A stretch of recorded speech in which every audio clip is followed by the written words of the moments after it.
bem, senhoras e senhores, de volta aqui no Manhã.com. Estamos agora com mais uma entrevista especial aqui no nosso programa, no Manhã.com. Hoje vamos receber Simone Nasser Tebet, ela que atualmente ocupa o cargo de senadora da República pelo estado do Mato Grosso. Tebet é pré-candidata à presidência do Brasil nas eleições agora de 2022, pelo MDB. Vamos conversar agora com a senadora. Ela está direto do Mato Grosso, vai falar com a gente, e nessa entrevista eu estou ao lado do jornalista Ronaldo Soares, aqui do nosso departamento de jornalismo. Primeiramente, senadora, prazer recebê-la aqui, é um prazer poder conversar com a senhora, para que o pessoal aqui do Vale do Aço possa conhecer melhor. Tá me ouvindo bem, senadora? Bom dia. Bom dia, Jefferson, bom dia, Ronaldo, bom dia a todos que estão nos ouvindo pela Rádio Itatiaia, do município de Timóteo, toda a região do Vale do Aço. Sim, ouço muito bem, um prazer poder estar falando com toda Minas Gerais através do programa de vocês. Olha, é um prazer recebê-lo e para a gente poder conversar aqui nesses momentos, né? Num ano tão importante, é um ano que pode ser um ano decisivo para muitas pessoas por conta de uma eleição que ganhou áreas de uma importância fora do comum devido ao que a gente vem passando nos últimos meses, né, senadora? Eu gostaria que você falasse, para a gente poder começar a nossa conversa, que a gente sempre pergunta aqui para os outros candidatos e pré-candidatos que a gente já conversou, por que Simone Tebet pode ser... por que Simone Tebet tem que ser a presidente do país? Bom, obrigada pela pergunta, mas acredito assim que a resposta está em cada esquina de cada cidade do Brasil. Infelizmente está nessas barracas de lona, nas praças públicas, abrigando agora famílias inteiras, mães que amamentam, crianças que hoje têm que dormir ao relento sem ter o que comer. A resposta está na súplica das mãos antes calejadas, hoje lisas, em forma de súplica dos nossos trabalhadores em busca de emprego. A resposta está no desalento da nossa população mais idosa, da nossa juventude perdida, que não estuda nem trabalha, e de uma geração de crianças que, ao dormir com fome todas as noites, comprometem o futuro do Brasil. Eu sou pré-candidata à presidência da República porque acredito que política é coisa séria, tem que ser feita com honestidade, com correção. O dinheiro público existe, ele hoje está sendo mal gerido, mal distribuído, mal aplicado, e quem está pagando o preço dessa crise artificial criada por essa polarização ideológica entre esquerda e direita, que não leva a lugar nenhum, é a população brasileira, porque essa polarização está levando o Brasil para o abismo. O Brasil nunca esteve tão faminto, tão sem esperança. Nós estamos falando de um país tão rico que alimenta mais de 800 milhões de pessoas no planeta e que não dá conta de alimentar 5, 6 milhões de crianças que dormem com fome todos os dias. Nós estamos falando de um Brasil tão rico com um povo tão pobre. Eu estou falando em particular para uma região muito, muito nobre de Minas Gerais. Eu conheço um pouquinho a região, que não é muito diferente da minha região Três Lagoas. Eu fui prefeita da minha cidade natal, em Mato Grosso do Sul, só queria fazer essa correção, Jefferson, se me permitir, em Mato Grosso do Sul, e sei o que a indústria é capaz de fazer para uma região. Eu sei o que é o Vale do Aço, graças à industrialização, à geração de emprego e renda para a população, porque quando fui prefeita, levei as maiores fábricas do mundo de celulose, e nós tivemos um boom de desenvolvimento. Com a indústria chegou emprego, com o emprego chegou a renda, com a renda aqueceu o comércio aberto contratou mais gente, o município conseguiu ter mais recursos para resolver o problema da saúde, da educação, da habitação, enfim, né, da área de lazer. Então, sou pré-candidata à presidência da República, porque acredito no Brasil, sei o quanto o Brasil é tão rico e sei quanto desse dinheiro que está sendo desviado poderia estar sendo aplicado para dar qualidade de vida para as pessoas. Quero para o Brasil o que acontece hoje no Vale do Aço, quero para o Brasil a devolução do nosso país, a dignidade das pessoas terem um prato de comida, terem uma creche para colocar seus filhos, terem segurança pública nas ruas, terem a dignidade do emprego e sustentar, os nossos trabalhadores sustentarem as suas famílias com o suor do seu trabalho. E sei que é possível porque esse Brasil é muito grande e muito rico. Obrigado, senadora. Também aqui ao meu lado, o jornalista Ronaldo Soares, que também participa desse bate-papo conosco. Bom dia, Ronaldo. Bom dia, Jefferson Rocha. Bom dia, ouvinte do programa Manhã.com. Bom dia, senadora Simone Tebet, prazer conhecê-la, pelo menos à distância, né? Admiro muito o seu trabalho, acompanhei bem a sua trajetória na CPI da Covid-19 e aproveitar, já que citamos, né? O Jefferson fez uma pergunta muito interessante sobre por que a senhora se tornou candidata a presidente, pré-candidata a presidente da República, e a minha pergunta ela vai de encontro a esse tema, o porquê. A sua atuação na CPI da Covid, a senhora teve uma atuação muito contundente com a ala feminina do Senado, né? Não tinha, na verdade, uma participação formal da CPI, mas o presidente criou, né, um grupo de apoio com a ala feminina e que a senhora liderou de forma muito impressionante. Mas naquela oportunidade o deputado Luiz Miranda, ele foi pressionado por vários integrantes. O Luiz Miranda foi o deputado que fez a denúncia sobre a Covaxin, né? Sobre o irmão dele, passou para ele foi e denunciou também. E na época o senador Alessandro Vieira, ele chegou a dizer que ele não era corajoso como o irmão, afirmou isso para o Luiz Miranda, o servidor público. Aí a senhora entra na sequência, na abordagem a senhora argumentou que a opinião pública ficaria ao lado dele e que ele não precisaria temer retaliações no Conselho de Ética da Câmara dos Deputados. O deputado Luiz Miranda então entregou e falou: a senhora também sabe que é o Ricardo Barros que o senhor presidente falou. Aí a pergunta 1 para a senhora, né? A senhora sabia mesmo, né, que era Ricardo Barros? A senhora ficou realmente emocionada. Aí eu pergunto, naquele momento surgiu o projeto para a disputa da presidência da República? Aquele momento foi determinante para a senhora se decidir em se colocar à disposição da população brasileira? Bom, Ronaldo, primeiro é importante lembrar o senador Alessandro para dizer que ele bateu o escanteio e eu chutei a gol, né? Quando eu vi que ele veio muito contundente, de uma forma como aquela história do policial bom e policial mau, né? Um bate, o outro assopra. Quando ele veio mexendo no ego do deputado, eu falei, bom, agora é a hora do afeto, agora é a hora do acolhimento, agora é a hora de dizer que ele tem que colocar o espírito público a serviço do Brasil. Ele não podia ter uma informação tão importante como aquela e ficar calado. Eu sou professora de Direito Público, eu dei aula há 12 anos exatamente sobre administração pública, como administra um Estado, um país.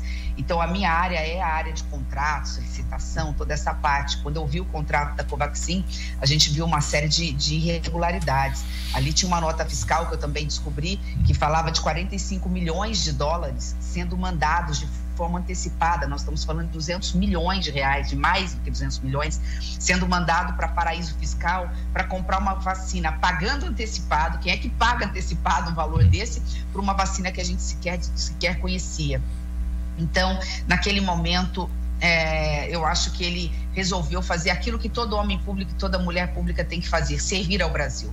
Nós não podemos mentir, nós temos que ser honestos, nós temos que fazer aquilo para o qual fomos eleitos. Ele tinha uma informação daquela, de que aquela nota, aquele documento tinha sido entregue ao presidente da República e o presidente da República havia apontado o nome de um deputado federal que era o líder dele, ele precisava expor. Então, acredito que foi isso que possa ter movido o deputado bolsonarista a fazer a denúncia tão grave que agora está na mão do Ministério Público. Mas não nasceu dali.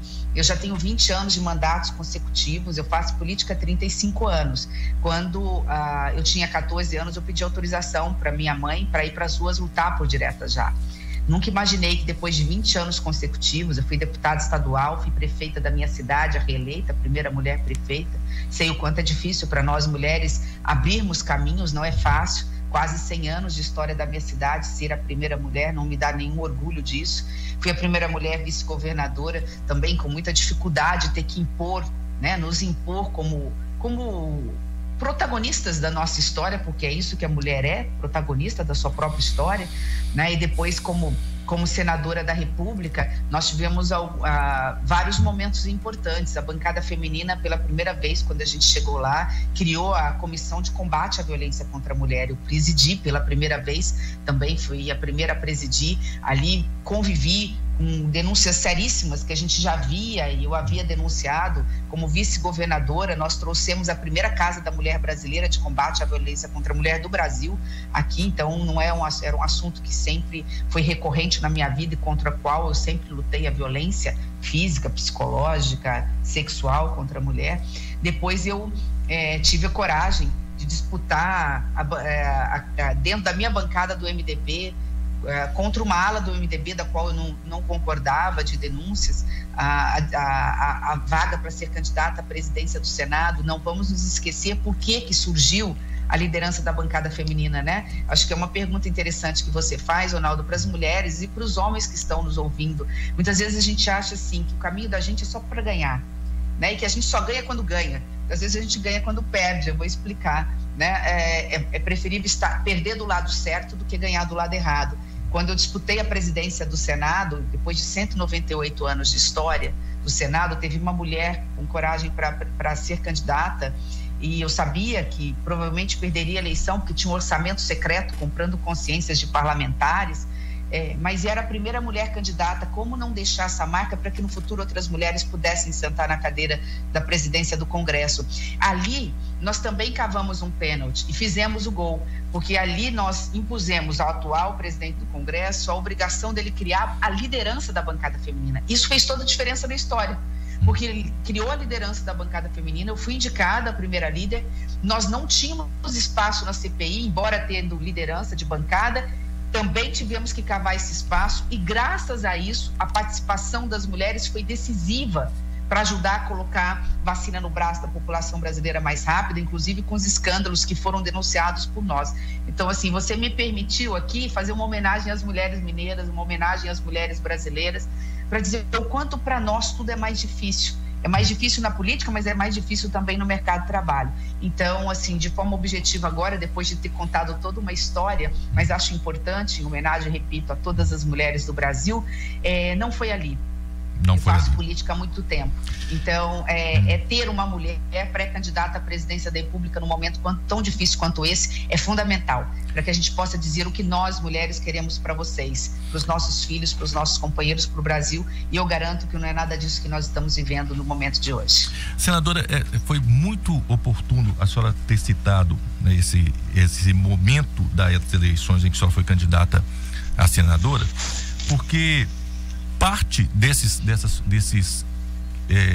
pares, né, da senhora lá no Senado, que tinha um orçamento secreto, que a senhora comentou, né, que poderia, só saberia que não iria ganhar porque tinha isso aí, parte deles eram pares do MDB.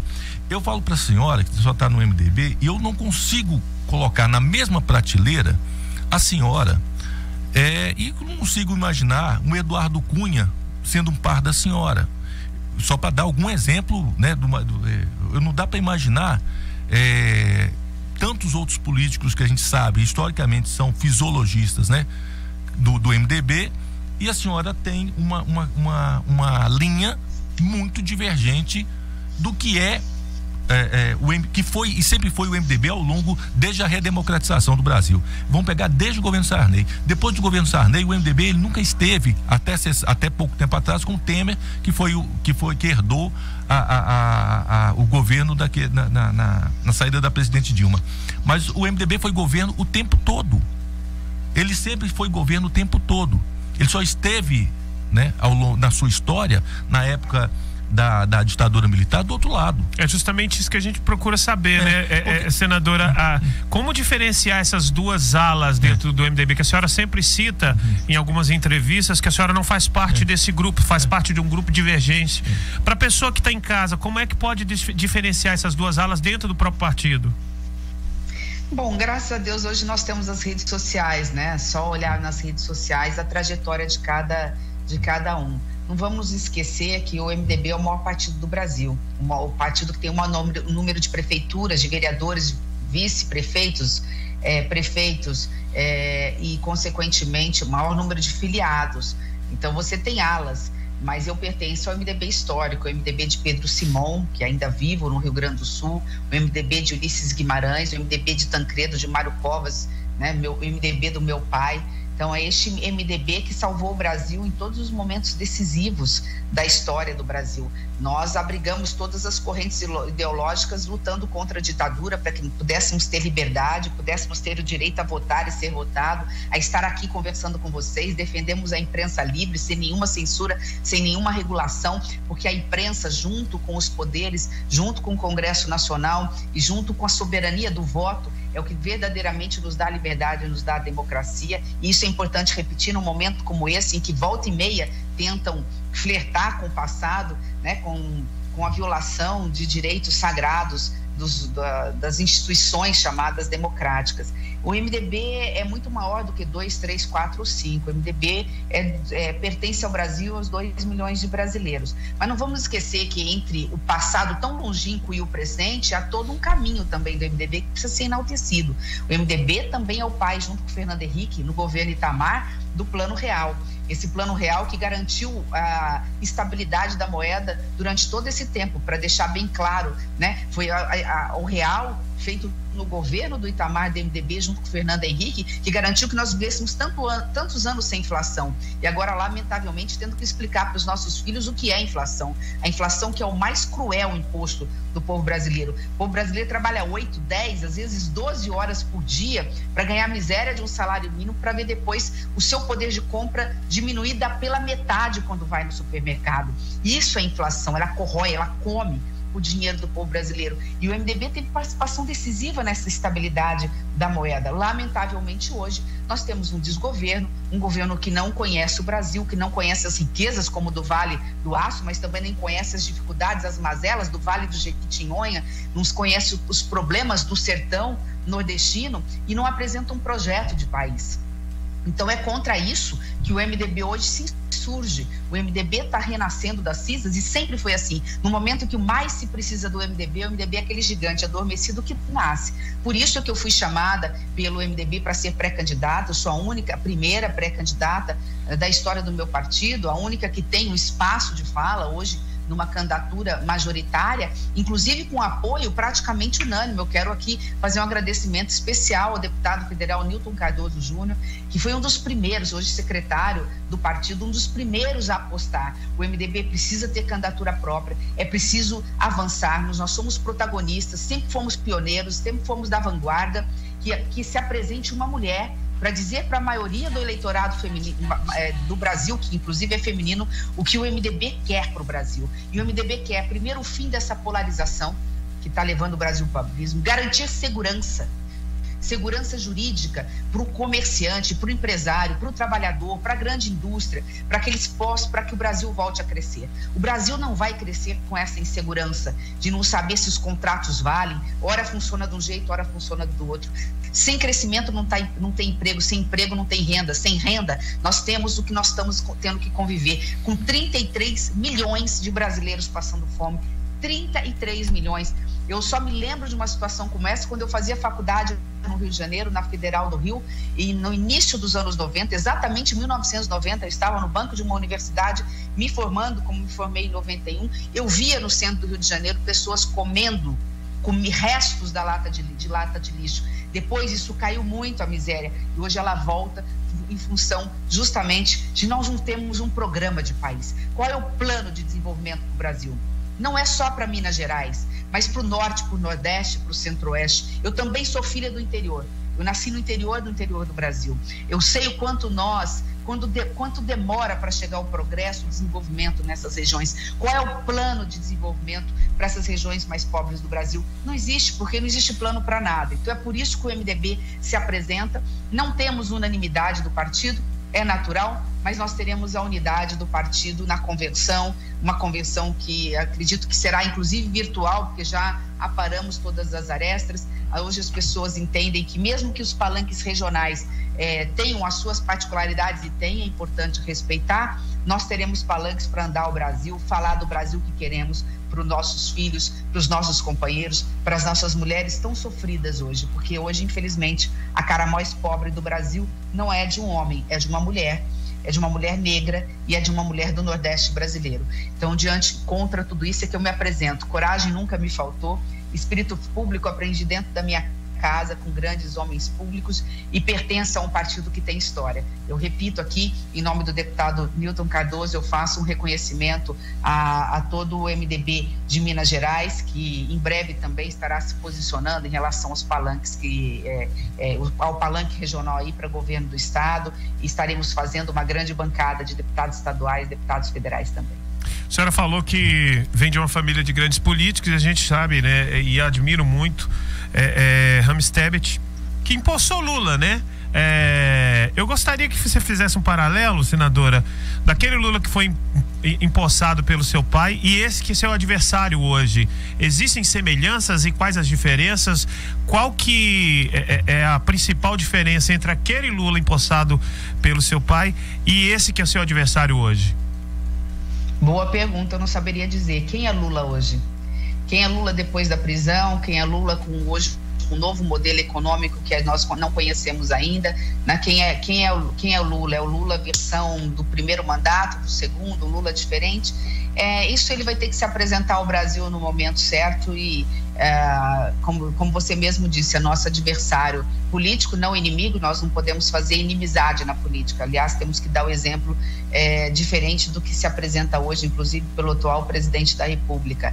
Né? A política é arena de debate, é arena de você ter opinião diferente dos seus adversários, mas dar exemplo. Política não é, presidência da República não é lugar de grosseria, presidência da República não é lugar de incompetência, presidência da República não é lugar de insensibilidade, né, de um governo que vira as costas para o Brasil no momento que o Brasil mais precisou.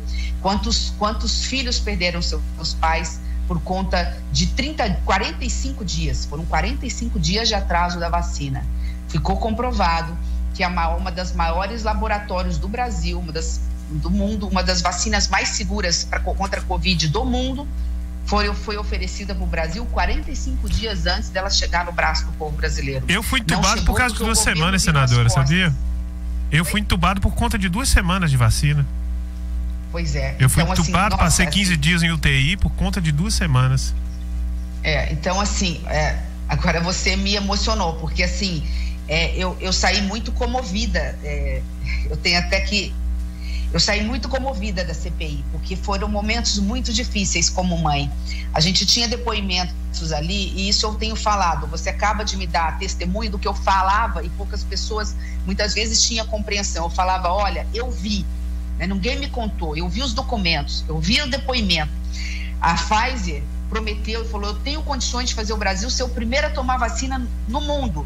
45 dias antes, a vacina podia ter chegado no braço de brasileiros que hoje não estão entre nós, porque contraíram a doença, faltando 1 semana, 2 semanas, ou como você mesmo falou, né? 2 semanas que você foi o tempo que faltou para você ter tido a vacina e quem sabe até ter contraído, mas não ter precisado chegar a esses casos tão graves. Assim, e aí, desculpa, eu fiquei emocionada, mas quantas mães perderam seus filhos por conta dessa omissão, dessa inércia, dessa insensibilidade. Então, lugar de presidência não é lugar de insensibilidade. A gente precisa ter coragem, mas sem perder a ternura, sem perder o respeito, o amor pelas pessoas. Então, assim, também levar como pré-candidata esse meu sentimento de mãe, nessa minha alma feminina, de sensibilidade. É isso que o Brasil está precisando. Acho que os jovens que precisam voltar a acreditar na política, as nossas famílias que precisam acreditar que nada passa fora da política, é a política que resolve a sua vida, tem que saber que existem homens e mulheres públicos que se importam, né? Tem que olhar no olho do político e ver assim, esse se importa comigo, porque não é possível, num momento de tanta dor como o Brasil atravessou, termos um governo como tivemos, que estava negando aquilo que salvava, que é a vacina no braço do povo brasileiro. Ronaldo? Senadora, então são motivos para ambos, né, nos emocionar. Nós vivenciamos esse momento difícil do Jefferson Rocha. Eu fui um pouquinho antes dele, mas tive a sorte de não ser entubado. E vimos a atuação... E eu perdi minha mãe, né? E ele ainda perdeu a mãe, ficou com trauma porque ele perdeu a mãe antes de ser entubado. Nós ficamos aí, vivemos momentos muito difíceis. Estamos aqui e comemoramos isso aí, até por atuações como a senhora teve com alguns outros pares muito relevantes, né, durante a CPI. O que realmente me deixa muito frustrado é saber que, sob o ponto de vista da PGR, né, que recebeu todo o relatório da CPI, basicamente não tivemos aí ninguém que foi denunciado como responsável por toda essa negligência que a CPI, por meio de vocês, conseguiu apresentar com provas, e infelizmente nós não tivemos ainda até o momento a responsabilização, salvo engano. Se eu estiver errado, por gentileza me corrija. Mas, senadora, eu queria voltar um pouquinho antes, tá?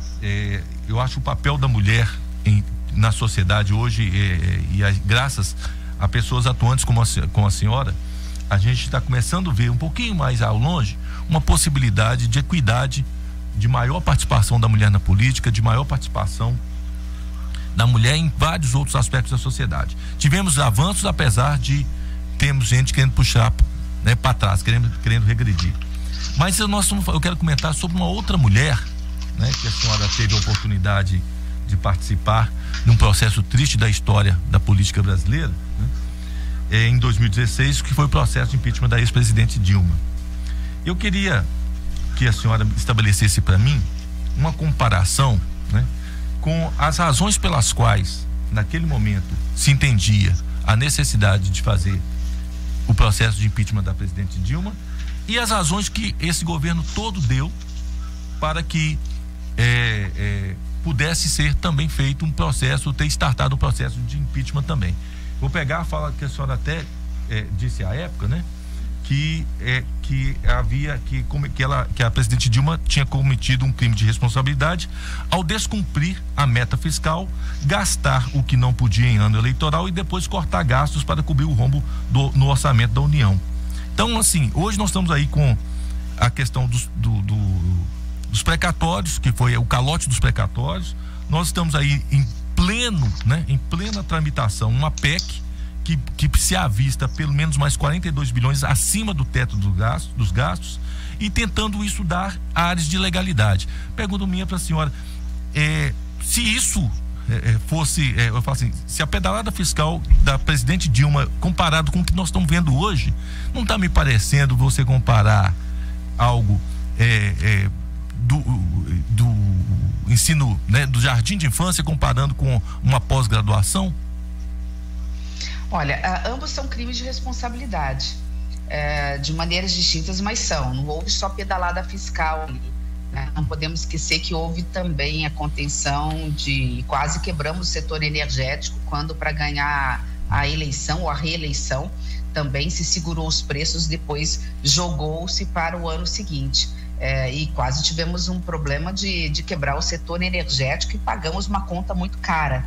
São duas realidades distintas, mas ambas sujeitas a crime de responsabilidade e impeachment de presidente. O problema no Brasil é que o impeachment hoje precisa ser revisto no seu instrumento, né? É deixar o único poder, o poder absoluto, na mão do presidente da Câmara dos Deputados, receber ou não o processo de impeachment. Este é o problema, porque se você tiver um presidente da Câmara dos Deputados que é parceiro de um presidente da República, ele não abre e instala. Hoje já consta no Congresso Nacional alguns projetos, nós vamos ter que debater, nesse ano não mais, mas a partir do ano que vem, de que forma nós possamos ter duplo filtro ou dupla análise da admissibilidade da CPI, para que não fique só uma decisão única e exclusivamente na mão de uma pessoa só. Lembrando, é uma decisão política. Isso concordo, ela não pode ser uma decisão jurídica. Existe crime, é obrigado a instalar a CPI. Não, é uma decisão política. Existe crime, a justiça pode abrir um processo devido, no momento certo, depois que o presidente da República sai do poder ou mediante a autorização do Congresso Nacional. Mas o instrumento da CPI, que é um instrumento muito importante, ele não pode ficar na mão só de uma única pessoa, que é da Câmara dos Deputados. Presidente da Câmara dos Deputados. Por isso a gente tem debatido esse assunto. Os casos da ex-presidente Dilma foram graves, os do atual presidente também são, mais ou menos, não interessa. O interessa é que ambos cometeram um crime de responsabilidade. Eu sou e era a favor do processo de impeachment do presidente Bolsonaro. Agora, claro, nem daria mais tempo, nós estamos entrando num período eleitoral, mas poderia ter sido feito no início desse ano ou mesmo no final do ano passado. Senadora, eu gostaria de falar um pouco a respeito do agro. A senhora que vem do agro, parece que no país existem dois agros, né? O agro que joga dentro das regras do jogo, aquele que produz, gera emprego, aquele que gera riqueza, e aquele agro que invade terra indígena, que desmata, que... Aí a gente vê na opinião pública que muitas pessoas pensam que só esse agro que joga fora da regra do jogo é que existe, enquanto o agro que gera emprego fica subjugado como se fosse o bandido de tudo isso, sendo que é um dos grandes impulsionadores da economia do país. Como é que a gente pode fazer, senadora, num caso do eventual governo da senhora, para que a população entenda que o agro também joga dentro da regra do jogo, que o agro é o que produz, que o agro é que gera emprego e que está longe desse agronegócio que joga fora das regras dos jogos? Me corrija se eu estiver errado, mas essa é uma impressão que se passa quando a gente vai e começa a ler o noticiário, começa a assistir algumas questões. A gente sabe que existe esse agro, aquele que joga dentro da regra do jogo e aquele que joga fora da regra do jogo. Como é que a gente vai para poder fazer com que as pessoas percebam essa diferença? Só trocar o presidente da República, porque ele que mancha a nossa história, ele que mancha a imagem do Brasil lá fora. E se me permite só uma correção, a meu ver só existe um agro, o agro sustentável. Sim. O que não é sustentável, que é o que você falou, só que com outras palavras, né? Eu entendi, concordo com você. Só existe um agro, que é o agro sustentável. O que a gente tem é meia dúzia de pessoas que falam que são do agronegócio e que não são. São pessoas que vêm de fora, que invadem áreas indígenas, que destroem a Amazônia, que desmatam de forma ilegal, que fazem grilhagem de terra, que exploram minérios sem licenciamento na Amazônia, e isso mancha essa meia dúzia, modo de dizer meia dúzia, 100, 200, 300, que mancham a nossa história, denigrem ou mancham a história de todo agronegócio brasileiro. Nós temos que simplesmente dizer para o mundo que nós não somos esse par internacional, não somos nem pensamos como presidente da República. Nós sabemos da importância da Amazônia, nós somos contra o desmatamento ilegal, existe toda uma legislação que nós aprovamos dentro do Congresso Nacional, e o agro hoje sabe que se ele não tiver o selo verde, a rastreabilidade, né, o rastrear até a hora do capim que o gado come, até o abate dentro dos frigoríficos, se aquilo não for tudo limpo, no sentido assim, sem ter ameaçado, usado reserva legal, usado de procedimentos que sujam e contaminam os nossos rios, que desmatam as nossas florestas, a gente não coloca esse alimento lá na gôndola do supermercado dos países europeus. Então, o próprio agro é o primeiro a querer mostrar que ele é sustentável, que ele é limpo, que ele é transparente, que ele não fere a legislação ambiental. O problema é que hoje nós temos um governo federal que teve um verdadeiro desmonte lá na Amazônia em relação aos órgãos de fiscalização e controle, deixam esses, entre aspas, repito, nessa meia dúzia de grileiros, poceiros, invasores, desmatadores, fazerem o que querem, e com isso acaba manchando a nossa imagem. Eu dou um exemplo. O que o presidente fez com uma simples canetada? Ele pegou uma caneta, ele através de um decreto, ele extinguiu alguns conselhos, e com isso tem mais de 2 bi parado de fundo que era para a Amazônia, para proteger as florestas, para reflorestar as florestas, para cuidar do meio ambiente na Amazônia, de países que colocaram esse recurso à disposição do Brasil, parado, e está judicializado. E com isso a gente não recebe mais, tinha muito mais para vir. Então é isso, a gente reforçar os órgãos de fiscalização e controle para que eles possam fazer o dever de casa na Amazônia. Nós temos um acordo de Paris para cumprir, que é o desmatamento ilegal zero, que é reflorestar, inclusive, para que a gente possa preservar a vida humana na Terra. Eu vou dar outro exemplo, se você me permitir, muito rápido.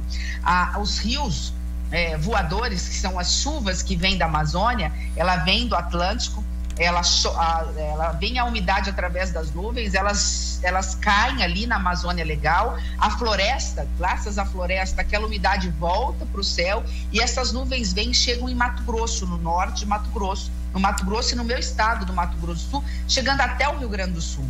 Em função do desmatamento, consequentemente deixa de ter umidade, as chuvas vêm mais escassas para essa região, que é o celeiro do Brasil. Quem mais produz grãos, quem mais produz carne é Mato Grosso do Sul, Paraná, o sul do Brasil. Nós tivemos um prejuízo por conta da chuva de 60 bi. 60 bi foram os prejuízos nos últimos 2 anos das safras. Não é só porque é o agronegócio que está perdendo dinheiro, é que quando ele não produz em quantidade, o milho ele fica raquítico, o grão diminui a produção, ele vai ter falta, ele vai chegar mais caro. O brasileiro que hoje está desempregado ou que está ganhando tão pouco, que está tendo o salário corroído pela inflação, está tendo que fazer uma triste escolha entre o preço do arroz e o preço do feijão.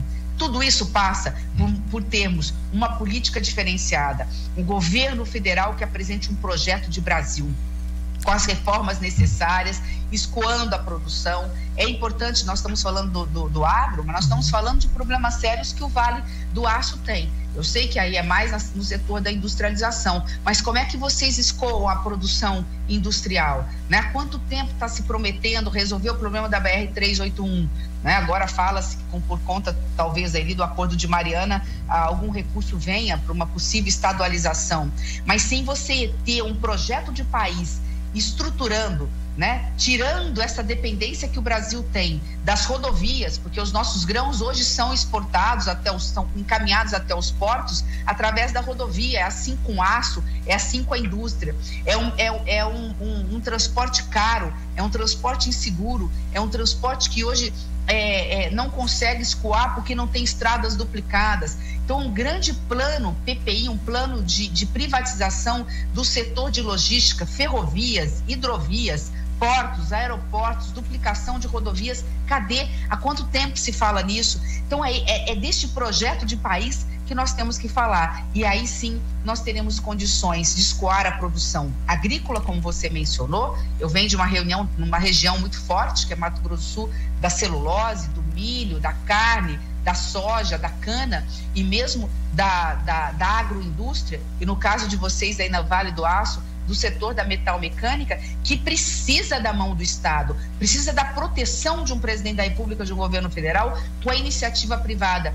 Nós estamos falando só em ferrovias, se nós tirarmos do papel metade dos projetos que aí estão, nós estamos falando de 100 bilhões de reais sendo gerados nos próximos anos, que alavanca a economia, que alavanca o setor de bens e serviços, que alavanca o setor da construção civil. Nada gera mais emprego, que é o operário trabalhando, gerando emprego depois de forma indireta no comércio. Mas não tem projeto de país, porque nós não temos presidente da República. Só pra gente, antes de eu passar aqui para a última pergunta do Ronaldo, eu gostaria de saber aqui no estado de Minas Gerais, o MDB está meio dividido entre Zema e também Alexandre Calil. Como é que está essa costura, senadora? Bom, o MDB é democrático não só na letra, nós não só temos a confiança no presidente regional de Minas Gerais, mas de todo o Brasil. Todos os presidentes regionais têm autonomia junto com os seus filiados, junto com a sua executiva, de decidir em que rumo anda. Nós não podemos esquecer que hoje eu sou pré-candidata de uma frente democrática, MDB, PSDB e Cidadania. O PSDB também ensaia e tem todo o meu respeito e apoio também a uma pré-candidatura do Pestana, do Marcos Pestana. Então, também o PSDB entra nesse processo dentro dessa análise que o diretório regional vai escolher. Seja de que forma for, nós estaremos nos palanques dos nossos companheiros, daqueles que se somarem conosco dentro desse projeto. As tratativas, como você falou, estão acontecendo e nós temos aí mais esses 20 dias para chegar numa definição. Estaremos apoiando a decisão do diretório regional, mas também eu não posso deixar aqui de render as minhas homenagens ao PSDB e ao pré-candidato Pestana, que é pré-candidato ao governo do estado por Minas Gerais também. 2 minutos para a última pergunta do nosso Ronaldo Soares. Senadora, primeiro, não perder a oportunidade de agradecer pela atenção da senhora e a satisfação de poder falar com a senhora, que eu não imaginava ter essa condição tão cedo. Agradeço o convite aqui da Itatiaia para a gente poder estar nesse momento. Mas eu vou tentar fazer a famosa pergunta 3 em 1, porque aí eu consigo fazer e ocupar bem o meu espaço. Senadora, no mês passado a senhora deu uma entrevista para a Folha de São Paulo e comentou que o presidente não tem mais a força porque você não tem golpe, não tem ataque à democracia sem povo na rua. Você não vai ter povo na rua brigando por outro resultado que não o resultado do dia das eleições. Não há ataque à democracia sem povo quando as instituições estão fortes. Então eu não me preocupo. Aí eu quero perguntar à senhora, esse sentimento é verdadeiro? A senhora realmente não se preocupa? A senhora se sente tranquila em relação a essa possibilidade? Emendo já com a outra na sequência, do blog do Noblado do Portal Metrópolis, né? Falando sobre o encontro da senhora na Bahia com o ex-ministro Ciro Gomes, em que o senador Tasso Gereissati está tentando promover um casamento com a senhora em nível nacional para poder consolidar essa terceira via como algo ainda mais com mais musculatura. Aí tanto o Ciro estaria aberto para ser cabeça de chapa, como também serviço da senhora. E por fim, né? Segundo turno, a senhora não estará, ou, né? Não estando, né? No segundo turno, a senhora se posicionará ou a senhora vai deixar com que o partido MDB defina a posição? Muito rapidamente, agradecendo imensamente a oportunidade que vocês me abriram para falar por toda a região do Vale do Aço, enfim, Timóteo, mas a gente sabe que Timóteo aí junto com outros municípios representam toda essa região tão rica de Ipatinga, enfim. Agradecer imensamente a oportunidade. Em 3 em 1, então, muito rapidamente.